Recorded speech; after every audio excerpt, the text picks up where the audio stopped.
Welcome to Scorched Earth and a general reading for the sign of Pisces, Sun, Moon or Ascendant for the month of May 2023. I hope you are well. I'm using the Tarot of the Abyss for you today. As ever, before we begin, if the reading resonates and you'd like to go a little bit deeper, there will be an extended that you can access at the end. That's the first link in the description box. The second link in the description box is to the 6-month overviews that I did for each of the signs. I should probably start thinking about doing the next 6 months, actually. You know, we've got a couple of months left on that, so I've knocked the prices down accordingly. If you haven't had a chance to check it out, do feel free. The 6-month period is quite turbulent and sees a lot of growth, so there might well be still something that you could get out of it. That's the second link in the description box. The third link in the description box is to my private community, the Order of the Phoenix, over on Circle, chock full of awesome people. We started doing classes over there, some very cool conversations going on, and you get access to all of the extended content for no extra cost. So if that floats your boat, you know what to do with that link. Now let's have a look and see what's going on with you, Pisces. Could I have 3 cards for Pisces, please? Whoa. Well, I asked for 3 cards and I got them. We've got the 9 of Wands, the Devil, and the Page of Swords. It all fell out together, so we're just going to take them because that's an interesting array. What about current energy for Pisces? We have Strength. And what about what's coming towards Pisces, please? Thank you. We have the Moon. Now that for me is a card of Cancer, although I know some other people do read it as corresponding to Pisces. Either way, it's very watery. So we have the 5 of Pentacles at the bottom of the deck, but I wouldn't be too concerned because we've got the 2 of Wands and the Justice card sitting beyond. So it feels like a rectification of something. Now I have to share with you actually,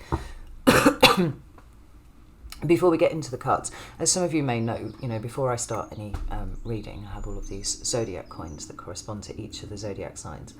And I sit with that coin in my hand, and I don't know whether it's a meditation or whether it's a kind of trance work, I don't know. But it's about connecting to the energy of the sign that I'm about to read for.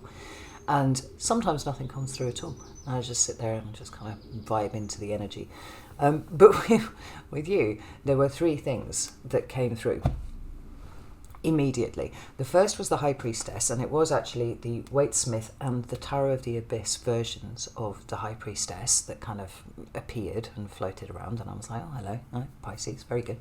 The second was like an undulating energy almost going over the top of it. It was a ripple, and I was like, that's very interesting. And that's what the reading needs to be called, which is odd because obviously I hadn't even pulled any cards yet. It's going to be called the Ripple. The third thing that came through, which some of you may be familiar with and some may not, I'm probably giving away my age here, but it was a tune, and it was The Greatest Love of All by Whitney Houston. And I was like, what the fuck? Where has this come from? But it was quite interesting because it was the same refrain that kept playing over and over again. And it was like, the greatest love of all is happening to me. Learning to love yourself is the greatest love of all. And I was like, God, that's fucking twee, isn't it? But then I thought, well, it's here and it's obviously a message for Pisces, so I have to pass it on, even if I'm giving away my age by even knowing the lyrics of that. So there you are. Do with that what you will. I think the message is probably pretty clear, but let's get some clarifiers out and have a look and see what else is going on here. I'll flip this around so you can see what I'm looking at. So, tell me about the 9 of Wands, the Devil, and the Page of Swords. We have the 8 of Cups. We have the Queen of Wands. It's Aries energy. Oh, goodness. We have the 8 of Wands and we have the 6 of Cups. Tell me about the Strength card, please. Thank you. Ace of Wands, amazing. 2 of Cups. Tell me about the Moon. Thank you. 5 of Pentacles again. We've got it doubled up this time. And the 2 of Swords. Now, very, very interesting. Oh my life. Very interesting indeed. And we also have the Moon at the bottom of the deck. So we've got some doubled up messages going on here, you know, the universe saying, I said what I said, let's not skip over this. And if you remember just a few scant moments ago, I did say that what I felt was a rectification. That was a very clear word that came through when I was looking at the Five of Pentacles. It is an identification of a way in which you are acting almost as an impediment to yourself. And we're talking on a kind of deep psychological level here with the moon appearing twice. And how over the course of May, you are going to be able to fix that for yourself. Now, I feel like the Five of Pentacles, the Two of Swords, the moon, Six of Cups are all deeply related to the Mercury retrograde that we are currently in as I am recording this. I have to say, Mercury retrograde started with an absolute bang for me. Every Mercury retrograde related mishap happened to me on the 21st, and I just couldn't even be mad about it because it was so classic. I had to just keep sucking it up and being like, it's okay, it's fine, it's fine, it's fine. And to be honest, the next day was better, even though there was more Mercury related shizzle going on. As I said, it started its retrograde motion on, I think, the 21st of April, and it will be,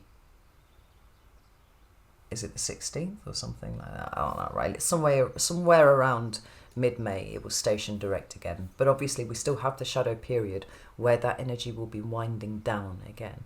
Now, there's nothing to be afraid of with the retrogrades. They're actually incredibly useful, and particularly Mercury retrograde. I mean, it does it like 3-4 times a year. It's about all of those words that start with re, right? So actually rectification might well be one of those, but I'm often talking about things like reflection, reimagining, redoing, you know, going back over things that already exist and tidying them up. With you, it's very much about your internal space. And I think the fact that the High Priestess came out twice, just in my head before I'd even pulled any cards, feels very good to me, right? It does talk absolutely about the internal space anyway for anyone, but because it's you, Pisces, it's a very authentic stamp of Pisces energy on whatever flows out from this moving forwards. And it's, you know, if that wasn't enough to say it's about going within and reflecting, redoing, you know, going back to the drawing board in some ways with whatever's going on with you internally, then it's absolutely doubled up with this. And I do think it's about identifying what you do not see, so that in that state of acknowledgement you can correct it, right? You can rectify something that is somewhat amiss here with where you are going, so that you can go there properly. So let's get on with the cards anyway, right? We've got the Nine of Wands, we've got the Devil, and we've got the Page of Swords all appearing here together. Now, for me, the Nine of Wands feels like a very chironic card. It talks about boundaries, and it also talks about resilience in some ways, right? We've got that character there, and he's kind of He's actually leaning on a sword there, which is quite interesting, but he's also supporting himself with a wand. He's bandaged up. He looks like he's been through the wars somewhat. And the resilience comes from the fact that he's not yet at the end. There is more to be done, because obviously we have the Ten of Wands appearing after that. But it is somewhat getting towards a state of completion. I feel like the Nine of Wands, for me, well, the nines generally speaking, are all about the way that we manage the energy that whatever card it is represents. So with the Nine of Cups, it's about how you manage your own emotional state, you know, how you look after yourself on an emotional level. With the Wands, it's about how you manage your levels of resilience, but also your experiences, you know, your vitality. For some of you, even your health, actually, would be one to throw in there. But the boundaries is an interesting thing, and it's the boundaries that I'm kind of skipping. I keep skipping back to here. As we know, boundaries are an extremely important aspect of preservation of self, right? With self-development and all that kind of thing. Something traditionally that Pisces has struggled with, because you merge and you blend so well with other people. Now that means often that you don't have boundaries where you should have them, and sometimes, in some cases, you transgress other people's boundaries without even realizing that you're doing it, because that natural state of merging and flowing and being at one with people around you, situations, is so innate that it happens before you've even noticed that it's gone on. So in order to start erecting and maintaining and respecting your own boundaries, there's a corresponding action that is happening with other people's too. I don't want to stop you being a Pisces ever. I think this is an incredible talent that you have. But because our focus is on you and your self-development, there are times at which boundaries must be erected. And I think that this is a really important thing for you to be sitting in consideration of, certainly for the next few weeks while Mercury retrograde is on the go. And we have it here with the Devil. Now the Devil often is, it's an unpleasant card. It talks about toxicity, and it can talk about shame and codependence and all those kind of things, all the toxic shit that we really don't want in our life at all. But one of the most interesting things for me about the Devil is that he has no power of his own.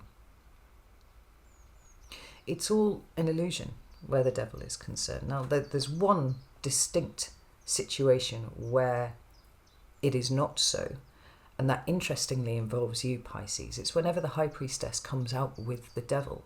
I see it come up a lot for artists and creative expression, because the High Priestess is the connection to, whatever, that allows you to channel an idea or some sort of inspiration.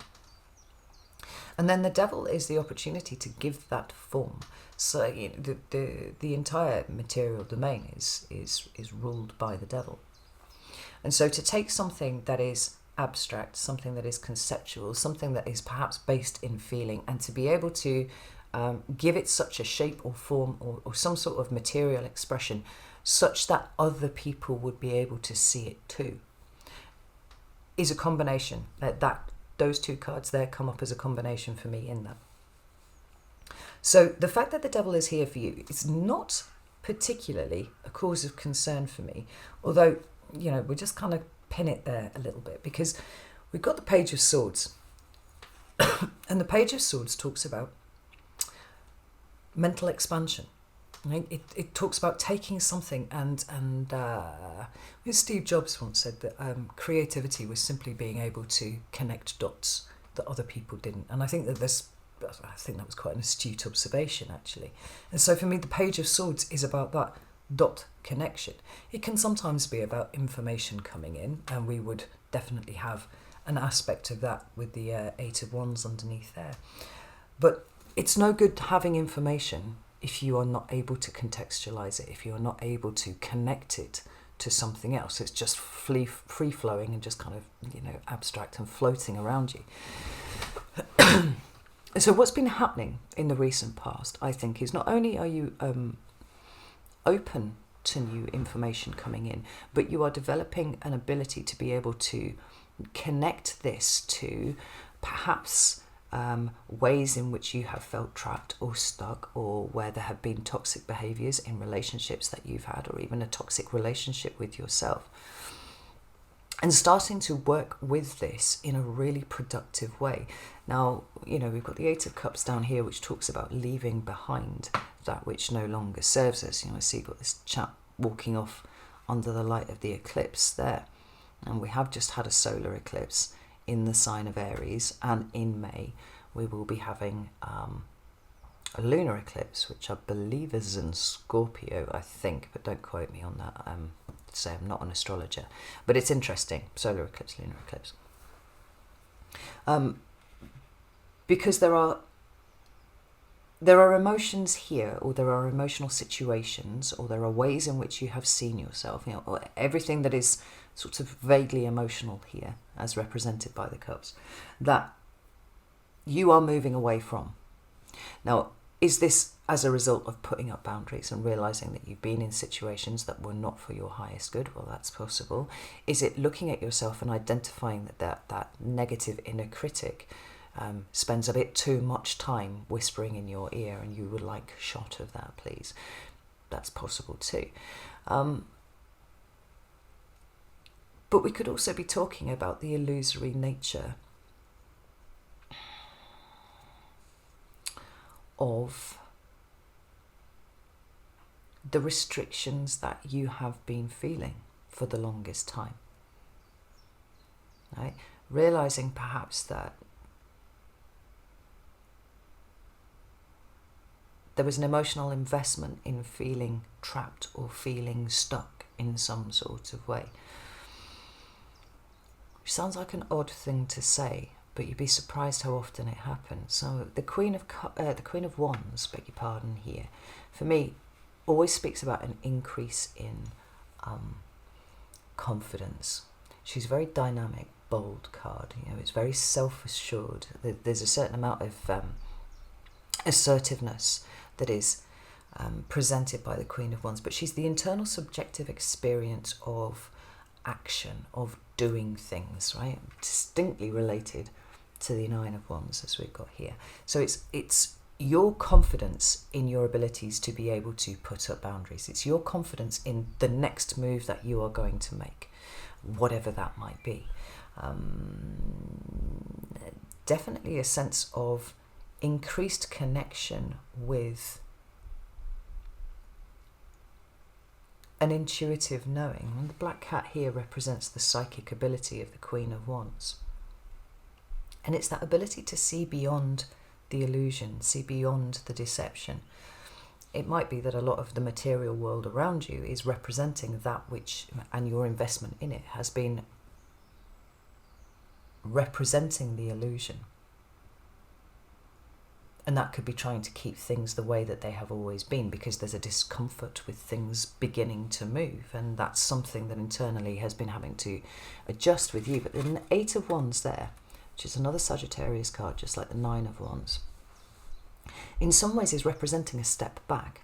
And then, you know, that Six of Cups there, we have that same idea of a step back. Like Mercury retrograde, we're taking a step back at what we've been doing, what we've been creating, what we understand, the dots that we have been connecting, and making sure that we're connecting them in the right way. It is possible that one or two of them may be a little skew-whiff, and you might need to adjust that somewhat. But if it feels like you're doing an audit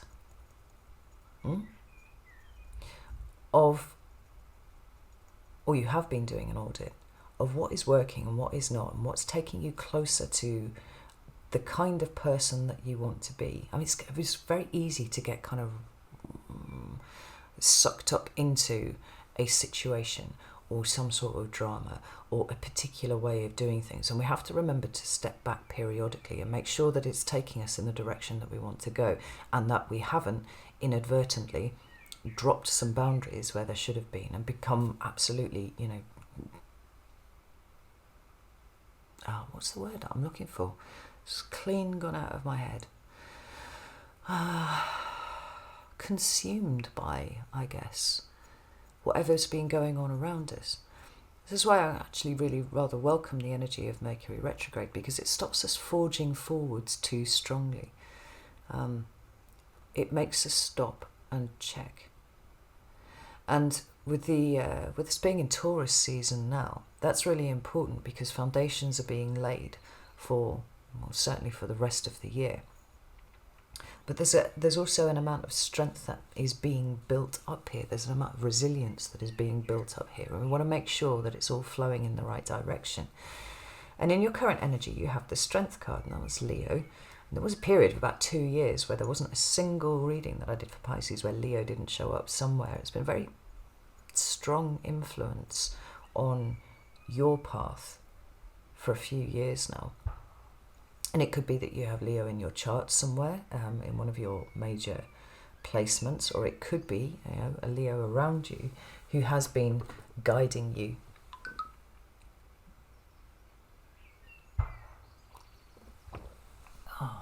or even just acting as a sounding board. Right? And you're not quite sure which way to go. Ask the Leo. The Leo will know, right? The Leo knows all about confidence in action, and the way that the ways to develop strength, lay down strength. It doesn't necessarily mean that it would be the right way for you, but it's useful to have an alternate perspective. Now, the strength card for me is all about personal development. It is about personal growth. And, the last few readings that I've done for you, Pisces, have been absolutely wild, because they're seeing you assert yourself. And I use that word advisedly. They see you assert yourself as the last sign in the zodiac, the one to whom everybody else should be paying attention, frankly, because you represent the culmination of all of the experiences and wisdom that has been accrued during the precession of the cycle, right, to Pisces. Now, there's an argument that Pisces could be the first sign in the zodiac, and I actually find that really quite compelling. I've spoken about this before. Colby Barrett on Instagram, I was talking to him once in a consultation, and he said he feels like Pisces should be first, because think about the law of attraction, think about manifestation of any sort. In order for you to get the thing that you want, you must first imagine it. It has to exist up here, and in here there has to be some sort of emotional connection to that idea. Otherwise, you literally cannot visualize that thing. I mean, how would you know how to get towards it if you didn't know what it looked like? And I think that's very compelling.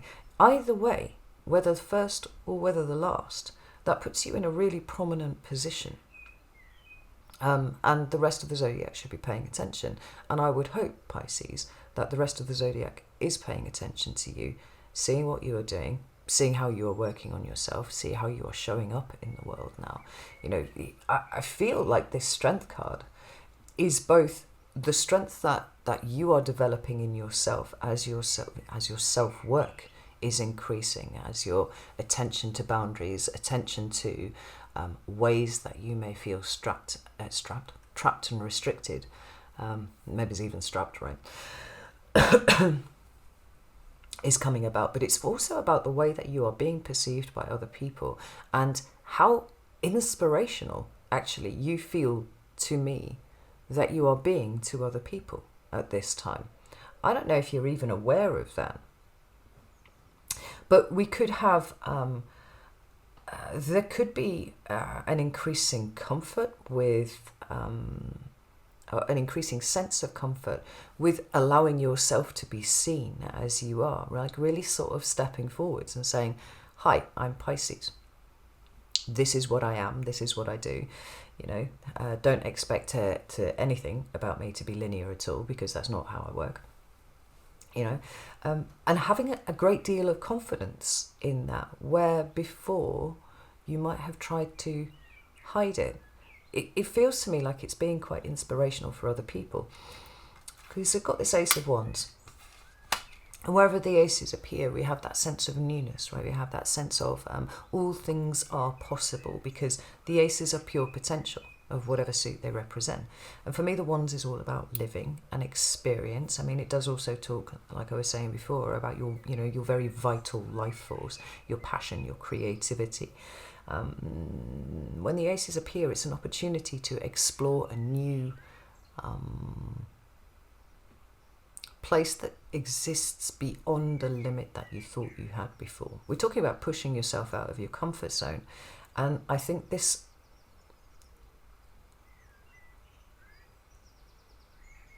acceptance of being seen, this acceptance of the fact that it's okay for you to be assertive, this acceptance of the fact that it is okay to have a sense of self that exists apart from your friendship group or your community generally. I get this real sense of you stepping forwards, Pisces. And we've got the Two of Cups there. It could well be that you've been attracting new people towards you that you might not have met ordinarily, were it not for the fact that there is this increasing confidence in allowing yourself to be seen, allowing yourself to be stepping forwards. And I think that you're pushing the boat out a little bit in the best possible way in terms of your creative endeavours, but also in the things that you are choosing to allow yourself to do, possibly things that you haven't done before. And that's exactly the reason why you're doing them, because you haven't done them before. Tell me about the Ace of Wands and Two of Cups. We have the Five of Swords. To just say, the card that flipped in the deck there was the Hanged Man, and that makes a lot of sense. We've got that going on there. Like that. Obviously, the Hanged Man is the card of Pisces, the other one for me. There we have the Moon again, we have the Fool, and we have the Ace of Swords. So we've got double aces going on here, but look at the journey that the Ace of Wands represents for you, because I do feel like that's what these cards are talking about here, right? To get to there, you've actually had to move through here. So we've gone from the Five of Swords, which I often put down to kind of things like wonky thought patterns, right? The things that come from our conditioning as children, that then as an adult we are called to work through, because it is our responsibility to work through them. You know, it's kind of achieving that level of sentience and self-awareness where we realise that not everything is set in stone. Even the, dare I say, the ephemeral nature of Pisces is not set in stone. It can be directed. It can be a force, interestingly. Because the Five is Aquarian Insight, when she was on YouTube, she used to refer to the Fives as the agents of chaos, and I think that that's a really, really astute point, because the Fives are about change, right? So the Five is everything that the Four was not before it. So the Four is about foundation, it's about creating something really, really solid, and the Fives come along and they blow it all up again, not to create disharmony or disruption or any of those kind of things, but to show us where things can be done better. So it rattles everything around, and what's still standing is good, and what's fallen away was not supposed to be there in the first place. But because it's swords, it specifically relates to your mind, intellect, reason, the way that you think about things, possibly the way that you express things. And I imagine that those two different aspects have been changing and in evolution for you for a good few months at least now. You know, there is more of a willingness to go against the grain with things, you know, whereas before in a group of people, if everybody wanted one thing, you'd be like, oh, okay, whatever.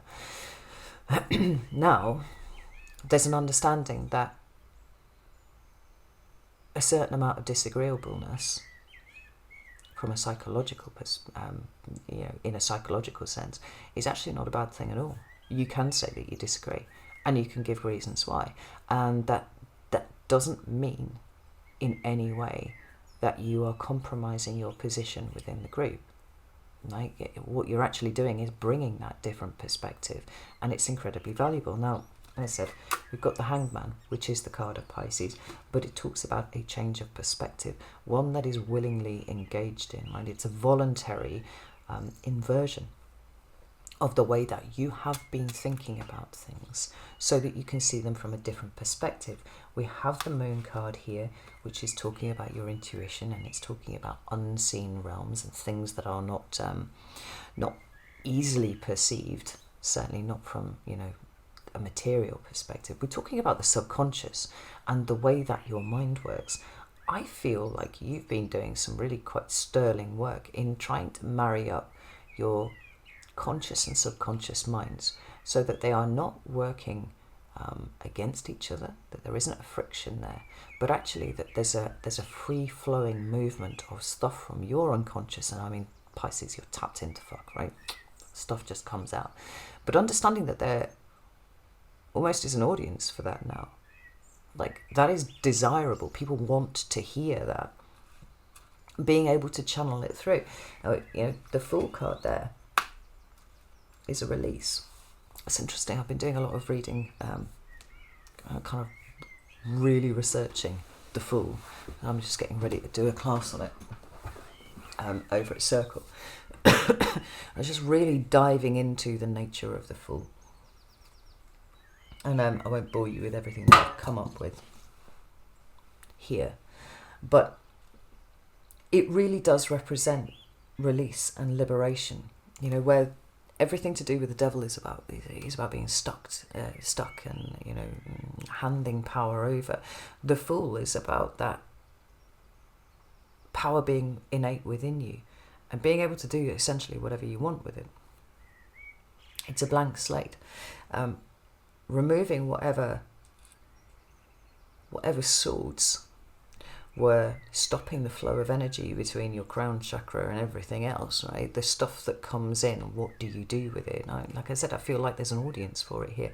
The thing that was acting as an obstacle up until this point was your resistance to allowing these more ephemeral, formless concepts and abstracts and stuff to actually be expressed.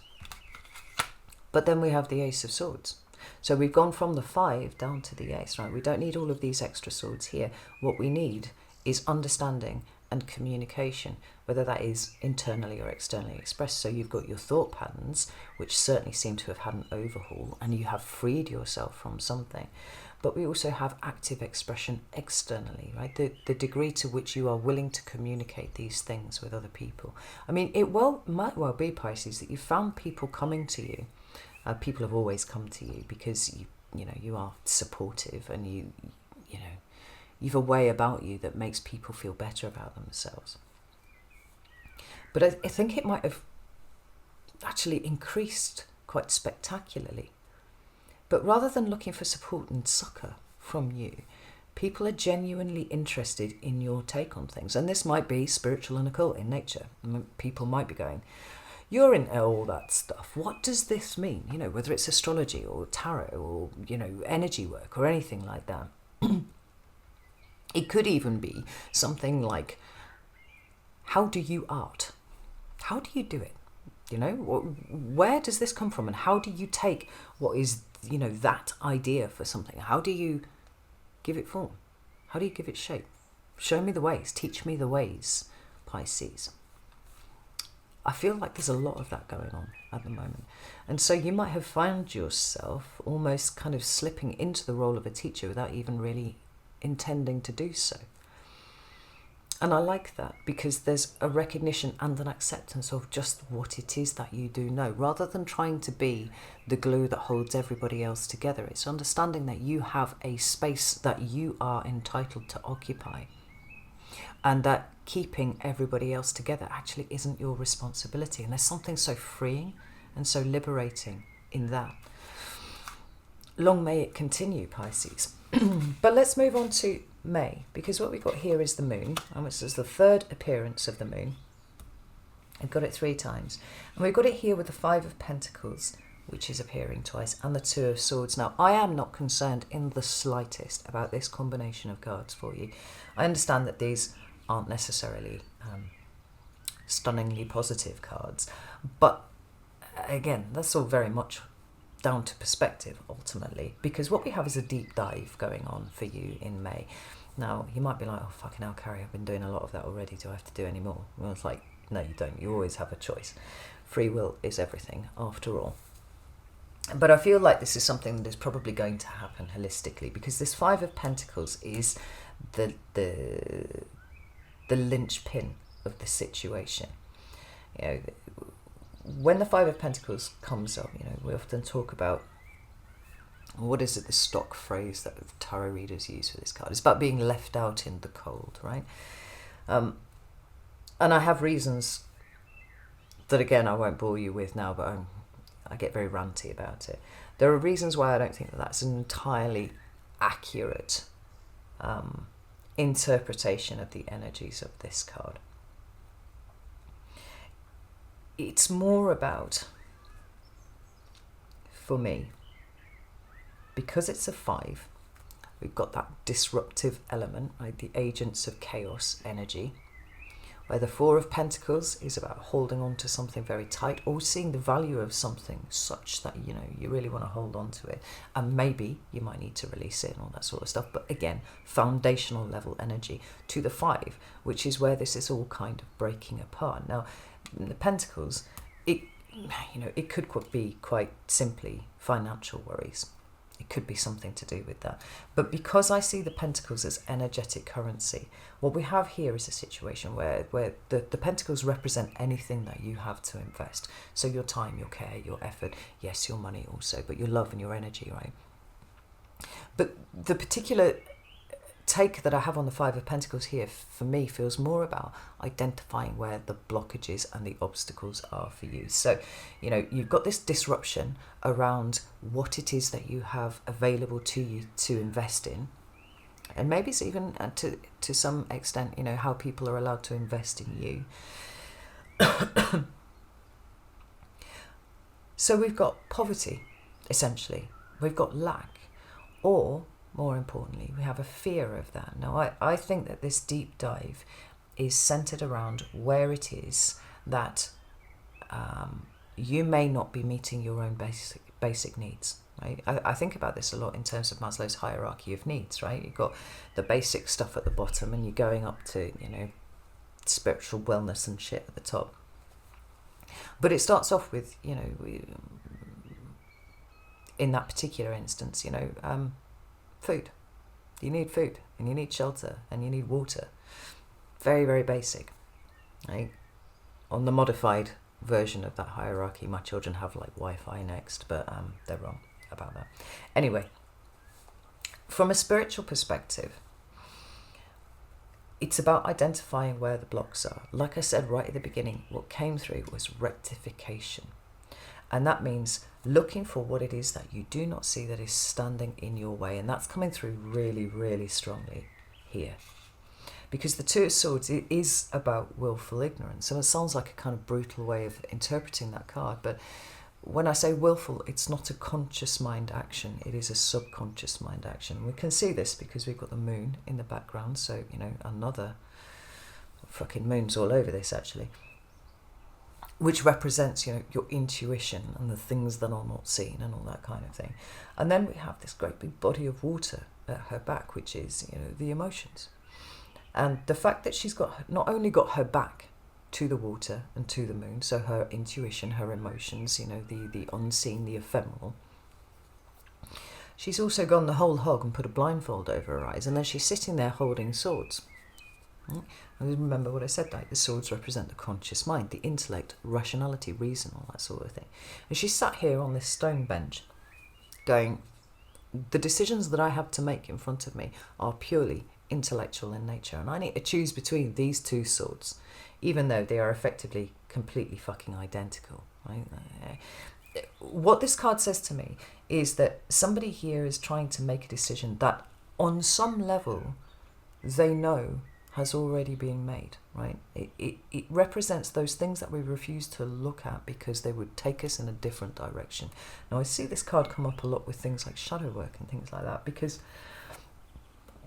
if you put something into your shadow, not only do you know that it's there, right? Because how could you put it in if you didn't know it was there? Right? You put it in there. There's an active repression of that goes on. And so in the best tradition of shadow work or self-knowledge, self-development, you know, increased awareness, those kind of things anyway, like we have to go looking for those things that at some point our subconscious mind has gone, fuck, quick, take that, put it in a box, we're going to hide it. And this seems to be, to me, the action that you are taking in the month of May. Because we've got this, you know, this moon imagery is just really, really strong, right? It's internal, it's unseen. It runs deep. And much like you know, it's driven by intuition. And, you know, when you're dealing with the moon, nothing is straightforward, nothing is as it seems. You know, consider what things look like under the light of the moon compared to under the light of the sun. You know, they can take on new shapes and different forms, and they can become something that looks quite terrifying till the sun comes out and you look at it and you're like, oh, it's just a twisted tree. You know, something like that. The subconscious speaks in symbolism, and this is something that you are uniquely primed to be able to read. I would say uniquely, actually, amongst the entire zodiac. Pisces get symbols better than anybody else. Think about Lyra from the His Dark Materials trilogy, when she picks up the what's it called, the alethiometer or something like that, right? And she can just read it. She just knows what it means, right? It's that same thing that you've got, Pisces, right? You can take dream symbolism, you can take signs and synchronicities, like little feelings that people have about things, and you can, like I was saying back here, you can connect the dots in a way that other people can't. And I think that you are going to be very, very focused on doing that for yourself this month. It's like taking the energy of the retrograde and going, right, what have I missed here? What am I missing? What am I not seeing? And this feels so important for you. Let's get some confirmation of this. What do we have here? Queen of Pentacles again. The focus is very much on you. Five of Wands. Ace of Pentacles, for sure. So we've got the Three of Wands at the bottom of the deck, talking about, interestingly, this for me is a low-level card of manifestation, right? It's all very good, well, imagining something, but then you have to take the steps to make that thing happen, right? So think about this month in terms of a pause. Think about it in terms of just making sure that everything's in the right place, and certainly looking for information that you do not currently hold, but are on some level aware exists within you. Very much centered around you and investing in you, what is good for you, self-care, all that sort of stuff. We've got the Five of Wands and the Ace of Pentacles. Now that Five of Wands is about conflict, internal conflict. What is holding you back? What is restricting you? My stomach's gurgling away now. I'm really sorry. I hope that's not picking it up.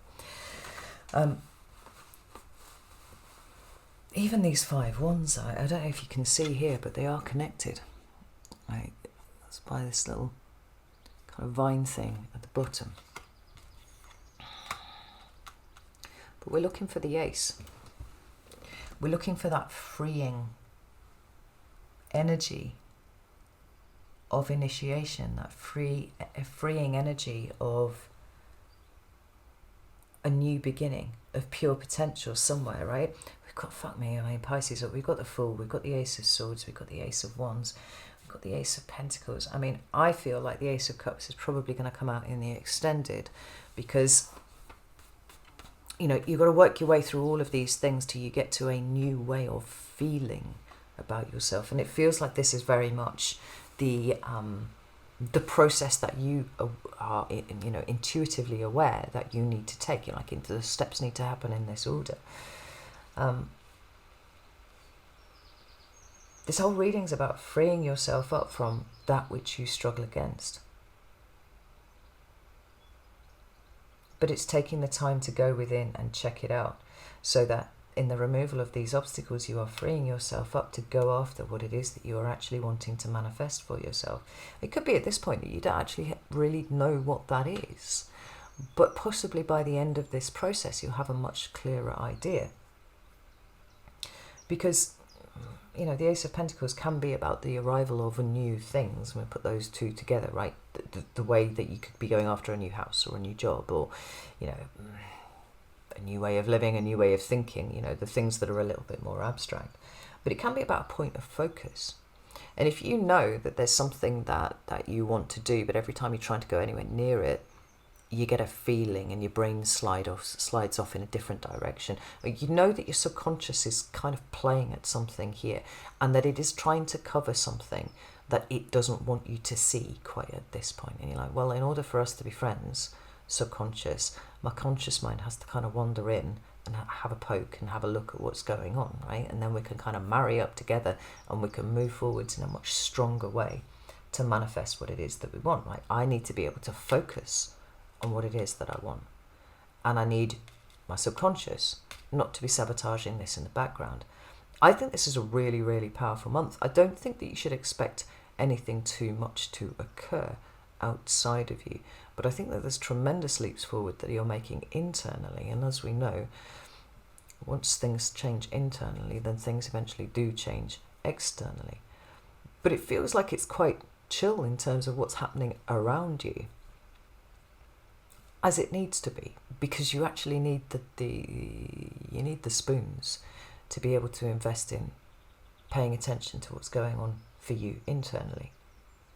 You know, taking that Five of Pentacles, a way in which currently you are not meeting your own basic needs, and almost like actively disrupting that in order to get to the Queen of Pentacles and the Ace of Pentacles. Investment in self in order to move forwards. And I think move forwards at a far swifter rate than you would have managed had you continued on in the way that you were going. You know, pretty much the whole of May. I keep trying to say March. I don't know why. I think it's because April just went like that. Just not ready for it. Pretty much the whole of May is taken up with retrograde energy, whether it's in actual retrograde motion, appearing in retrograde motion, or whether it's in post-shadow period. And I would just roll with that. I would use that. I would focus on that. And let things come out as they will, I think. Because I get the feeling that June might see some much bigger movements forwards in your material existence. And think about this as creating that foundation, giving it a good base to work from. All right, I'm going to go over to Vimeo now, and we're going to have a look specifically at May. Not any of these are specifically at May. So if you are interested in that, you know what to do with that first link in the description box. If not, no shade, not a problem at all. I would just take those things, you know, just the fact that not very much is going to be happening, but that's as it should be, because all of the focus is internally this month, and it is on, you know, rectification of something that has been a little bit skew-whiff, right? It's more of this kind of energy that you've already been in, but it seems very targeted, it seems very directed this time. And that it's creating a solid foundation for big moves moving forwards, I think. Oh, that's very exciting, Pisces. I like this for you. All right, know that I love you all very, very much, and I'll see you soon.